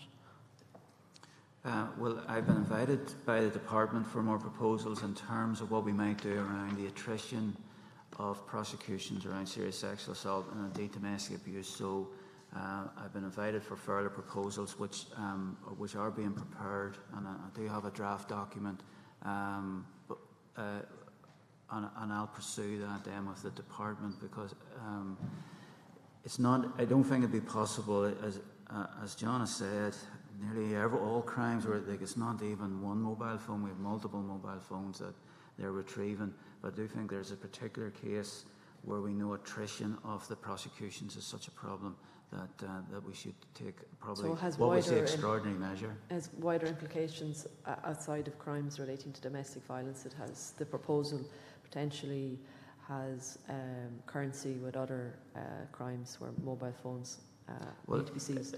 I think it's, for my own part, I think it's the other crime is obviously the crime of rape, where there can be exchange of text between the victim and the alleged offender, and obviously these can be very illustrative of what happened and may provide evidence either of guilt or indeed innocence. So I think that's an area where there would be, in my view, a particular case could be made and focused, because there is really a particular issue about attrition in the prosecution of those crimes. Thank you. Thank you very much. Just one final point on this. We've heard both here in Monaghan and elsewhere of the excellent work done by individual community Gardaí, really excellent work. But the fear was also expressed to us that that person could be promoted and moved, and that might impact in terms of the quality of service. Can you offer assurance in relation to that quality, that there's been learning from the Community Garda initiative, and that is such that it can be utilised, and that there's learning from it such that the quality of community Garda, the quality of service by Community Garda, can be guaranteed across the entire community? Well, I'm looking to Paula. I think she's built that in, so she can confirm that now. Yeah, yes, certainly we have, and there are a couple of things as well that we are doing. So, as we said, selection and sits at that local level, but there is actually a training program an online training program for all our Community Garda as well. So, they're currently doing that. They're doing it in modules and at the time that they need as well. So, I think that's really transformational. I think it's an excellent program, and involves, among other things, some of the work that we're doing in hate crime, but it also involves the SARA problem-solving model and really tools and that we think will help them in their role as Community Garda. So that's online and it's available to them all at the moment. It was initially aligned to the rollout of the Community Policing Framework. We removed it from that and we made it available now because we have it ready. And you would continue, Paula, to evaluate and monitor the effectiveness of community policing at a national level? Well, in terms of that, some of that evaluation will have to come separately. We're currently talking with the CIO and his staff about what the next public attitude survey will say and what the questions, and looking at how we can get an evidence-based evaluation. So that would be still work in progress. In terms of monitoring that programme, we know we are monitoring then the percentages of completion of the training. I mean, another thing we do as well then, there's this community policing toolkit that has access to, and as part of that, it's lessons learned, sharing of good practice. So if we see an initiative in one area, it's put onto the internal web pages and the point of contact of who the other Gardaí can contact. Garda Síochána did this project. If you'd like to do something similar, if it would fit your area, please contact them. So we are sharing that good practice, because I think, as we've said, very much about community policing, it's not totally the one size fits all. It's having those tools in the toolkit to be able to lift out to deal with that local problem and make it agile to your local area. Thank you very much, Paula. And moving on, just a couple of brief questions in relation to local policing challenges, Brexit, border policing. You responded to some of those in the context of, in response to Valerie in relation to road traffic, but we're interested perhaps maybe in sharing with us what you see as the unique aspects of policing in a border area, and I'm thinking in terms of everything from human trafficking to drugs to whatever, and the extent of your success, not just here but across the other border areas in terms of combating and dealing with those crimes, such crimes. Thanks, Chair. I suppose the biggest challenge obviously relates to the border, and I suppose the nature of the border, sometimes criminals can use that to their advantage, and that's where the partnership-based approach again comes into play. Immigration is probably one of our key concerns. As with any border area, when you have two jurisdictions, that's going to be a concern. In terms of your success in dealing with the type of crime, the unique type of crime that you're engaging with, would you regard it in a positive sense? Would you regard as the cooperation with the PSNI and various other bodies as absolutely critical to your success? Have there been significant instances of that cooperation leading to successful outcomes?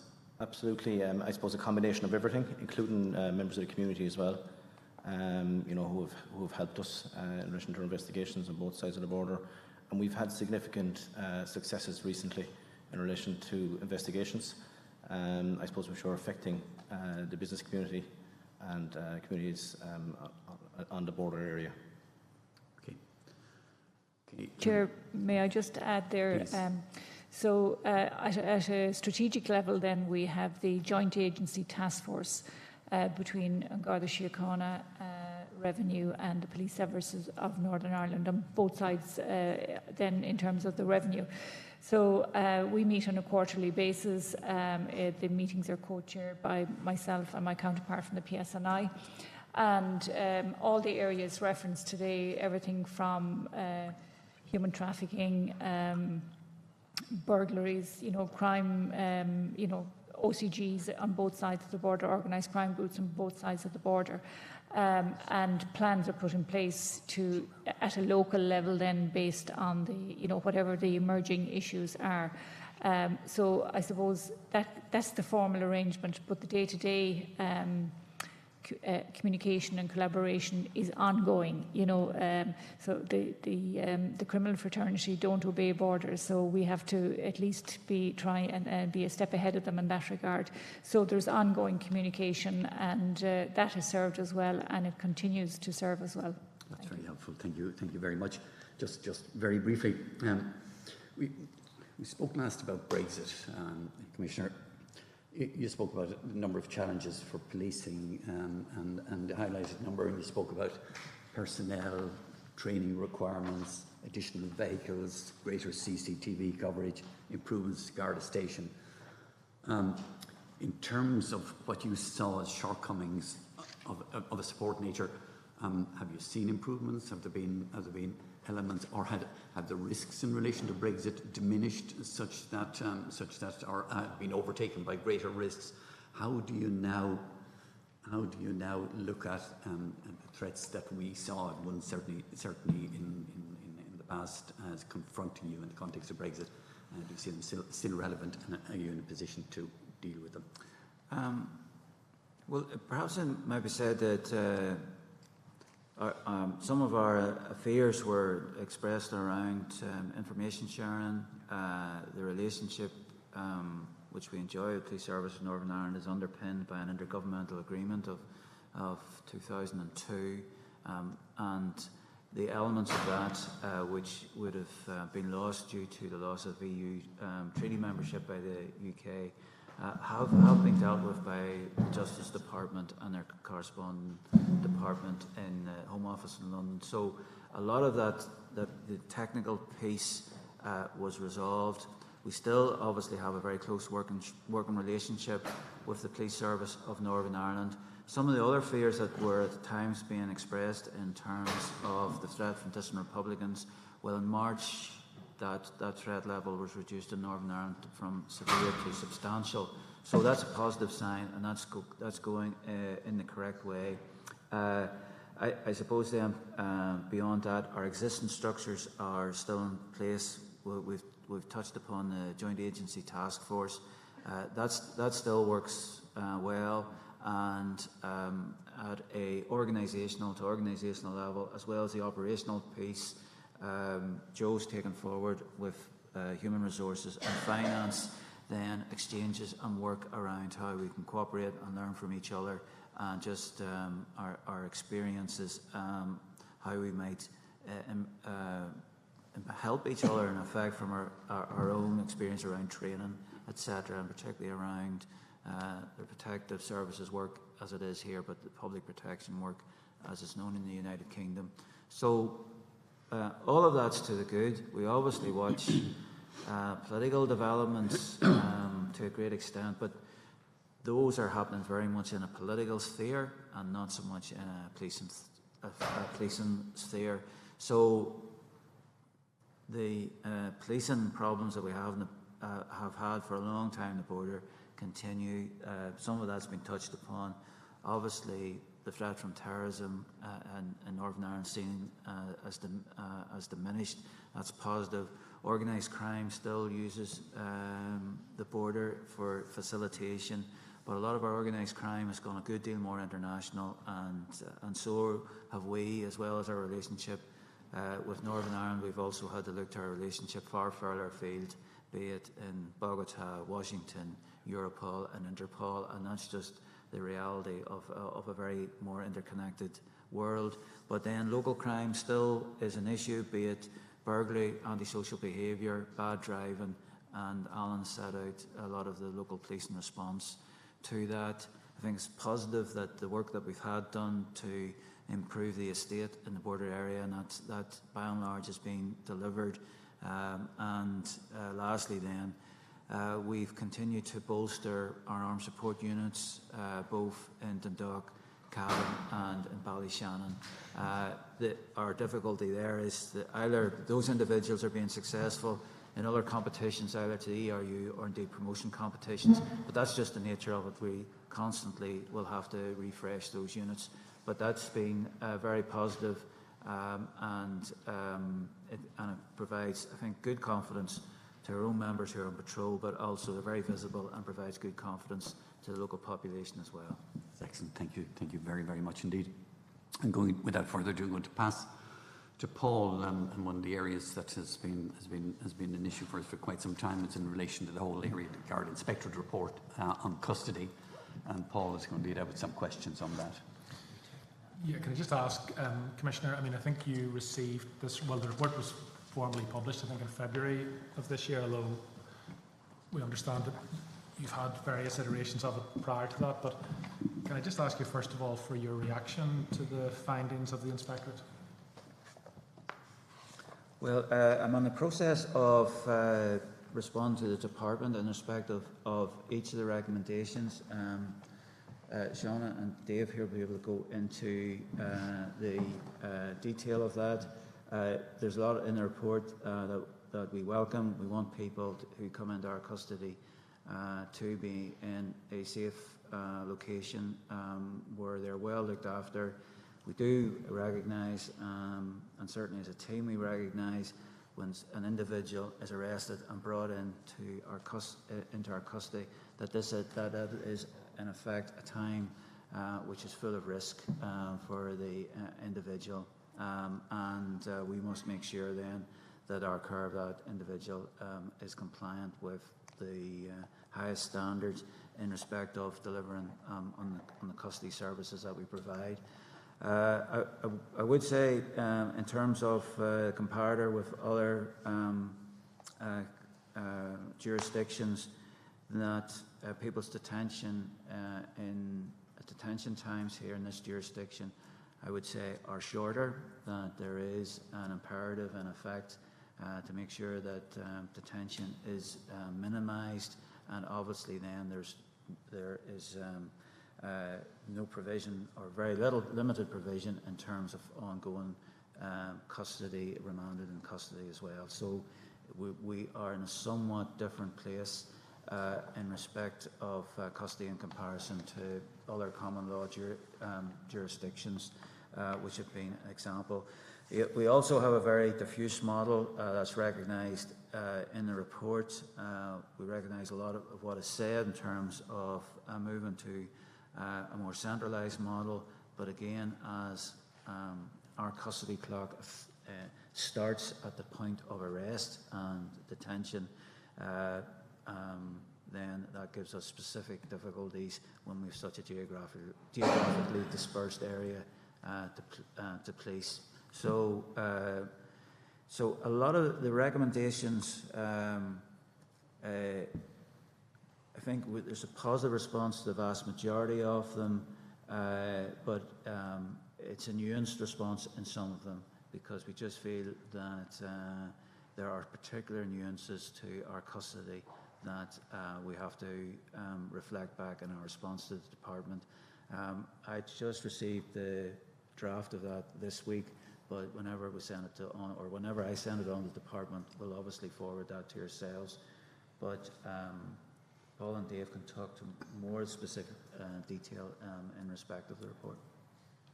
Okay, I mean, just thank you for that, and I think you're right in terms of the analysis about the risky environment that custody presents, both for the individual who's been arrested and potentially for members of the police as well. I just wonder, and it might be useful to hear what's happening with the implementation of the various recommendations, but I just wonder about certain of the recommendations that are framed by the Inspectorate as being urgent. So, for instance, one of the recommendations is that cells that don't meet your own sort of safety standards should be immediately closed. Is that recommendation accepted, and have those cells been closed? Well, there has been a policy where cells are unsafe, that they are not used, and I have visited stations where there has been custody facilities, and in effect they're sealed off and taped off, and if that's the situation, cells are often put to another use as well. So we have followed through on that, but it has been our policy not to use cells if there was any concern whatsoever in respect of their safety, and this is very obviously points of ligature in particular. And so I'm just wondering, though, that that's something that you said sort of predates the inspectorate report that would have been happening anyway? Well, I suppose the point I'm making is, prior to even receiving this report, I've seen many of our custody suites sealed off and not used, and couldn't be used for custody. But I mean, I wonder, can you provide reassurance to ourselves and to the public that cells that the inspectorate found didn't meet general safety standards are now closed? Dave? I can give you certain assurance in respect of, I think one case is not a million miles from here is Navan. Navan Garda Station was on a priority listing from the OPW and working with ourselves in respect of it. That is actually currently ongoing as we speak, that they upgraded that work. So those cells are closed per se, but we're using the likes of Kells and Ashbourne as a medium then in the meantime, and Trim as well. So those places are going on. Portlaoise is another one that was mentioned in the inspector's report. Portlaoise is not closed at the moment because Portlaoise is about to have a total refit in respect to that. So we've minimised the access to Portlaoise in respect of it, and then we bring them to the likes of Abbey Lakes, or we go to Tullamore. The problem with bringing prisoners to places outside of their locality is that when people are released, there's no mechanism for bringing them back to where they came from. So we're conscious of the human rights of the individual. I mean, anytime you arrest somebody, you're infringing significantly on their human rights, and we have to be very careful in the context of how we deal with those particular instances. But to answer your question in full, Paul, in respect of it, yes, significant progress has been made in respect of those ones that are closed. I'll get you the names and the list, and I'll tell you exactly. I'll update the authority in respect of those listings for your next meeting, or in the next week or 10 days, to let you know exactly where we are with that. But we are making progress in that respect. Okay, thanks for that. I think one of the other areas that was mentioned in the report was Fermoy in relation to concerns around cells. What's the latest situation there? I really can't tell you about Fermoy. I'll have to check that up for you. Okay. One of the other sort of critical recommendations that was made, which was also in relation to cells, was that there should be daily inspection of detention cells. Is that now happening? It is happening. I called into, and I've no doubt you called yourself, to Monaghan there just today while I was here. And with Superintendent O'Connell, we inspected the cells there, and I must say that the difference between those cells now compared to what they were is significant. One of the challenges that we're facing from a policing perspective is that when some of these stations were built and the infrastructure was built around them, the proximity of the interview rooms to the cell areas and to a doctor's area is not really conducive to that, and it's going to cost a significant cost if we want to move in the direction of centralised cells areas within Garda stations. Yeah, no, I understand that, and I appreciate that a lot of these recommendations are going to take some considerable time, and they'll require funding, etc. But I suppose what I'm trying to focus on today is recommendations that the inspectorate found really needed urgent attention, and one of those was in relation to the daily inspection of cells. Obviously, in order to ensure, I suppose, like the Commissioner said, that the cell meets certain basic standards. So are those daily inspections occurring? We've built that into the health and safety and welfare at work responsibilities of the divisional officers. So he's the chief superintendent. So that's specifically been built into that, and that obviously then includes the inspection and state of the custody suites, both for detained persons and also for those who are working within them, and then also within the operating model, the superintendent responsibility for performance and governance will have that specific responsibility as well under their health and safety overarching responsibility. And does that also cover, Commissioner, because that particular recommendation from the Inspectorate talked about daily inspection of cells as being something urgent, but also ensuring that there was an evacuation plan for all custody areas and a policy in relation to the carriage of firearms in custody areas? Carriage of firearms is covered by the new policy in respect of custody arrangements, and fire evacuation, fire drill is within the health and safety and welfare responsibilities then, and those have been set out. So I believe that was at recommendation 24 of the report. Yeah. So we're grateful that the inspector brought that to our attention. If it was something we wanted to act upon immediately, as you've suggested. Okay. There's a huge body of work done in respect of trying to amalgamate all the HQ directives that have been there since 1984, really, when we got treatment of personal custody regulations, and that amalgamation of the work in conjunction with our legal section is gone through iteration number 3 now at this stage. So what we're actually, I'd be very surprised before the mid to late summer that we should have a new policy and procedure document that's going to deal with kind of a one-stop shop for all policy-related matters and in respect of custody and how we treat our people in custody. One of the areas, and the Commissioner just mentioned there, in respect of firearms, is actually covered in the policy and procedures, in the new policy and procedures, with a view to that would be a no-no. But in fairness, that is something that detectives always kind of adhere to anyway, that they don't bring firearms into the custody area if they're dealing with prisoners for obvious reasons. And another couple of things I just wanted to touch on, which seems to me go centrally to the issue of human rights protection that the Commissioner mentioned. The Inspectorate found that in about 20% of cases where individuals had requested access to a solicitor, they weren't able to determine if they had got access to a solicitor.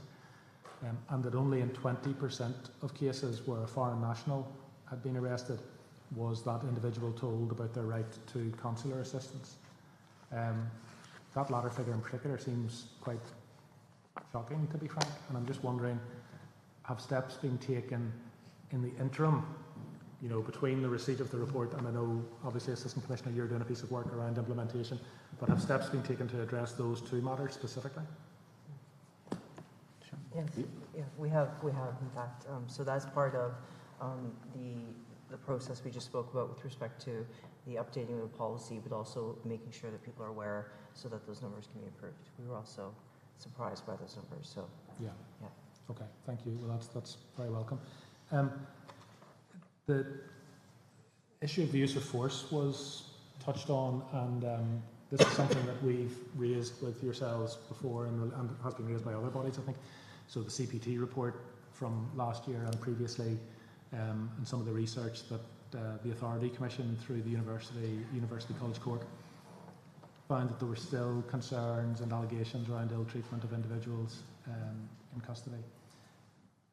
The Inspectorate asked for proper reporting and recording of individual instances of the use of force and found that hadn't been done up to now. Now, I think we have seen some figures recently in the use of force stats that you yourselves publish. I think there's reference to one incident of the use of force in custody, but I'm just wondering what happens at the moment. If an individual is arrested and complains that something has happened at the hands of an individual member of the police service, what steps are taken to review what happened, to record it, and to report it to the appropriate authorities?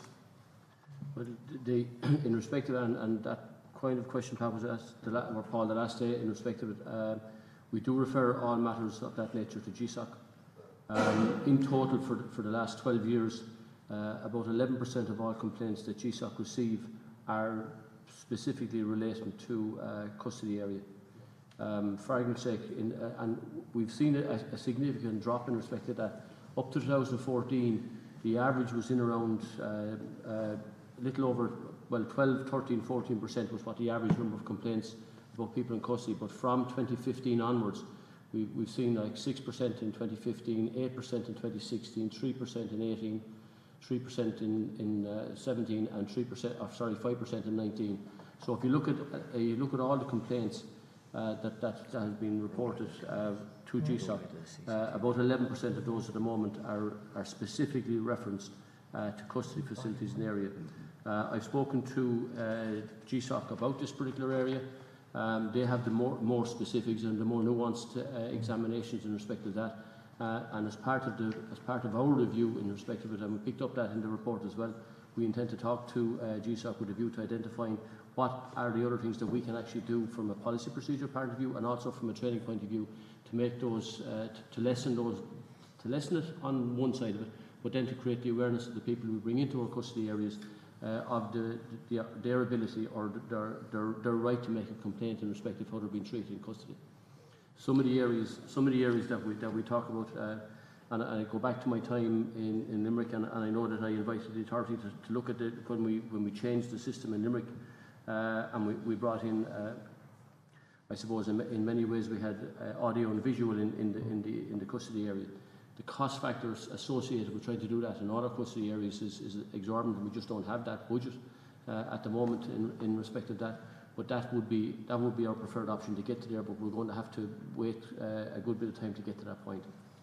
I will say, just to add to that though, I think one of the things that really is a theme throughout this document is inadequate documentation.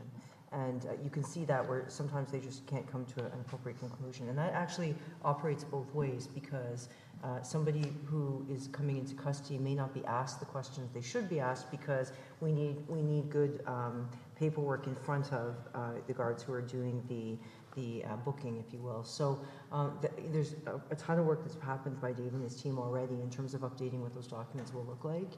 And so just as we're reporting on use of force writ large, we will have more robust data in this respect, which will help us to identify, particularly if there's stations or individuals that are really struggling with this, and then we can be more strategic in our approach around that. The other thing is just to note, as an aside, just the piece around CCTV, because it's expensive, but body-worn camera would be another area where there would be further accountability over the long term in this space. And is it the case that allegations of use of force at the moment, let's say in Garda custody, are they being reported? So an individual complaint might be sent on to GSOC, but are the number of complaints being recorded now by yourselves? The number of complaints of allegations of use of force in Garda custody? Oh, I see what you're saying. Yeah. Yes. And is that being published? No, what's been published is what you've seen, which is the use of force writ large. Okay. Throughout the organisation and all interactions. Okay, but I think I'm right in saying that in the most recent use of force stats that we got, that there was one reference to an allegation of use of force in custody. So that suggests that it is being recorded and somehow disaggregated on some sort of basis. That's a reported use of force. It's not an allegation. It's not. That's our own. That's our own. Where someone has drawn a baton or something like that. Yes. Yes. I can't remember the specifics of it. I thought it was the incapacitating spray, but it may have been bad. Sorry. No, I understand. Okay, thank you. Yeah.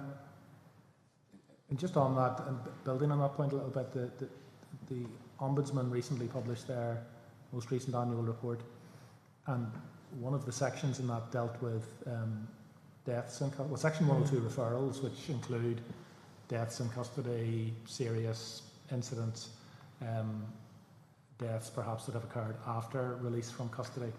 Now, the total figure for those referrals in the last year is 59, which is a significant enough increase on the previous year, which was 43.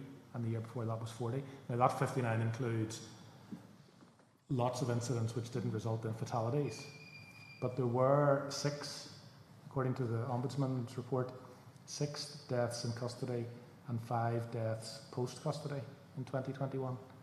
Those figures again seem, alarming.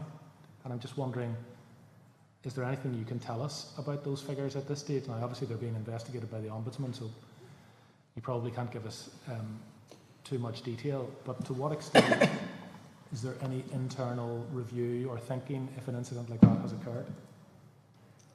If I can, from the year 2000 up to 2020, and ironically, my 2021 is to be confirmed in respect of that, we've had 45 deaths in custody. The specific question that you asked, Paul, is where people may have died following their custody or gone out of their custody. I don't have that figure in respect of that. But I do know that we did a review, and the year escapes me now, but we did a significant review in respect of deaths in custody. If I was harbouring a guess, I'd say it was around 2011, 2012, because in 2011 we had 5, and 2012 we had 4 deaths, and I have recollection of doing a significant, not myself, but the organisation doing a significant review around that to try and understand what was going on. I think part of that review was the ligature points within cell areas, and that's what brought about the significant investment that government provided in the context of upgrading cell areas and being specific in respect of what we wanted to achieve in respect of that. And a lot of work was done between that period of time and up to today's date. So we have taken it on board, but I take it on board what you're saying. If there was that many last year, I will certainly go back and look, but I'm not privy to it. I suppose what my question is, I understand that if a death occurs or a serious incident that results in referral to the Ombudsman, that the Ombudsman has to be allowed to get on with that investigation, but that's likely to take some considerable time. In the meantime, is there any internal thinking about that particular incident, what happened, what led to it, so as to ensure that it doesn't recur? I mean, if there were 6 deaths in custody last year... Well, these matters are all, in effect, reported up through the regional structure up into headquarters, and so there is an examination. So I would say, within 24, 36 hours, certainly, and my close colleagues as well would see these reports. And speaking for myself, I'm always looking to see, well, is there a practical learning point?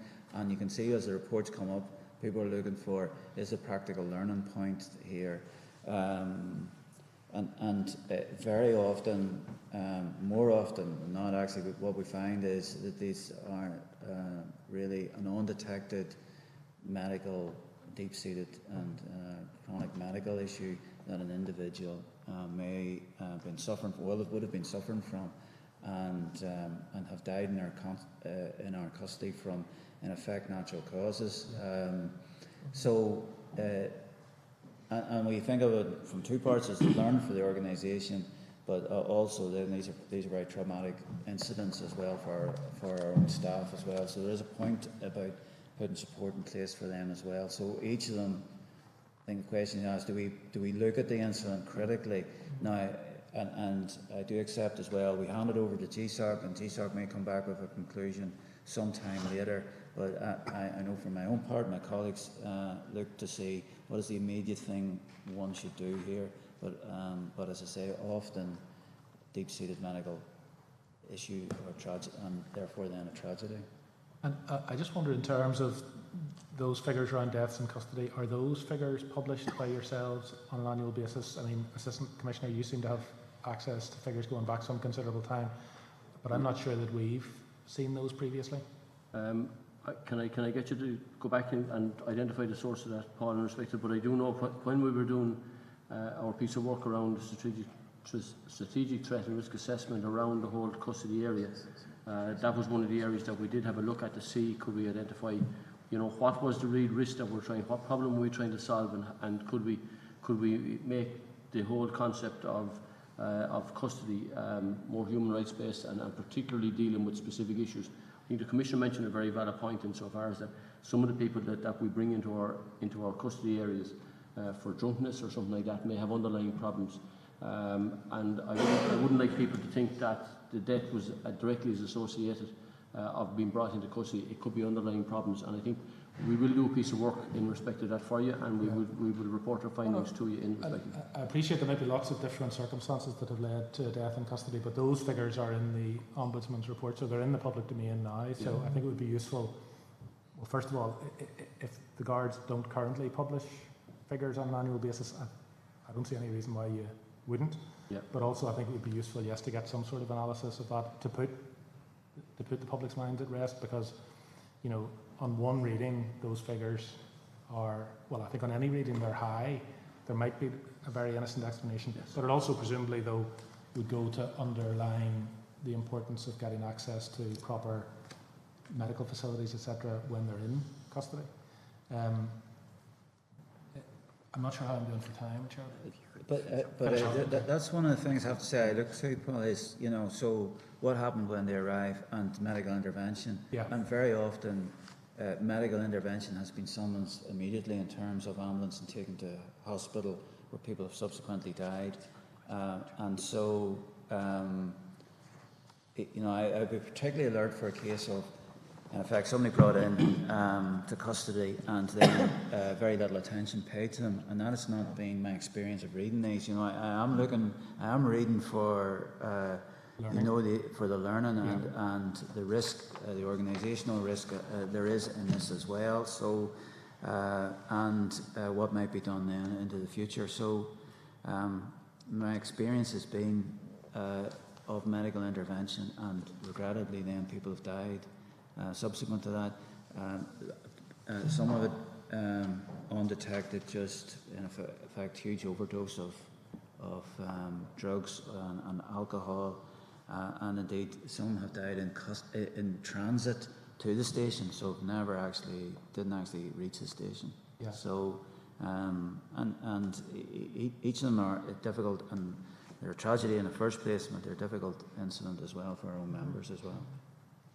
I think I've just been indulged by the Chair to ask one more question. I think you made clear, Assistant Commissioner Síochána, that many of the recommendations are going to take some considerable time to implement and will require pretty significant investment, particularly around the restructuring or the rationalisation of the estate.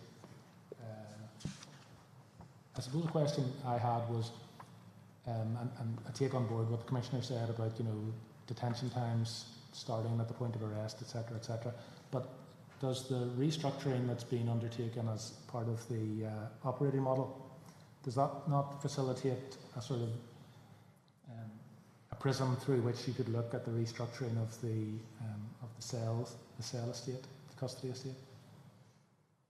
Yes. The short answer is yes, but that is going to take considerable investment to try and get the custody areas to the standard that the Garda Inspector speaks about in their report.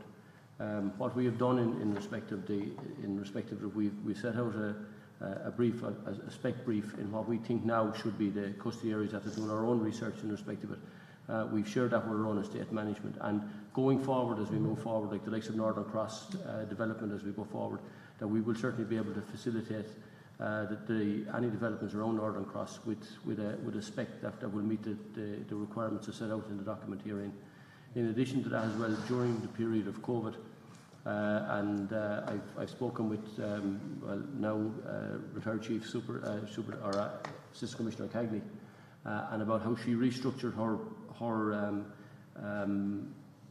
custody areas for the period of COVID, and to see can we take the learnings from that COVID period, and can we implement that now in the DMR side of it, shall we say, for instance, because they have a significant number. But again, I have to be true to the principles of what's here, but at the same time understand that there's a significant investment required to try and make those changes that the Inspector talks about. If I could just add to that there have been requests in the past for amalgamation which have not been feasible because it just didn't make sense nationally from an estate perspective, even outside of us with OVW. So what you'll see is, in terms of recommendations like that, we accept them in principle, meaning we don't necessarily disagree. In some spaces it may be feasible, in some spaces it's not. We're going to have to look at what that bespoke approach would look like. And then we'll have to see whether that fits. For example, if a whole bunch of cells have been refurbished in an area, does it really make sense from a cost value add perspective to say, okay, now actually forget that project, we're going to do this. Yeah. So I really see it as a long-term guideline, if you will, something we want to keep in mind and keep in the forefront of our design for the future, if you will. But it is something that I don't see happening overnight, and so that's why we've said we accept it in principle, because we really think it'll be something that will be in the hearts and minds of leaders in Garda Síochána for the next decade or more. All right. Thank you very much. Thank you. Thank you very much, Paul. Just about a minute or two in relation to the final session or agenda, which is in relation to the CAD 99 calls, and there's been significant progress on that, Helen, and perhaps one or two things that you might like to raise, but even to just note that progress. Great. Thanks very much. And Commissioner, as you're aware, we continue to oversee the review of the closure of the CAD 999, and thankfully Mr Penman's review started on Monday, and he'll have an opportunity, and he's having an opportunity to listen to a sample of calls and complete his work. So we'd be hoping we'll return to that topic either at the June or but just in relation to the actual recommendations he made from his first phase of review, we had a really productive meeting with Deputy Commissioner Mann and AC Sheehan as well in recent weeks. And just two questions that the authority had in relation to the progress you've made to date. One is in relation to calls received in relation to domestic abuse, and the other one is just to clarify something in relation to recent media reports of serious harm due to cancelled incidences. So I suppose we discussed at length last year around, the calls received in relation to domestic abuse not supposed to be closed until there's been engagement with the caller and the risk has been assessed. And I think it's been monitored now, we've been told, just at daily performance meetings. And I understand that there's dip sampling going on just to check the quality of the work.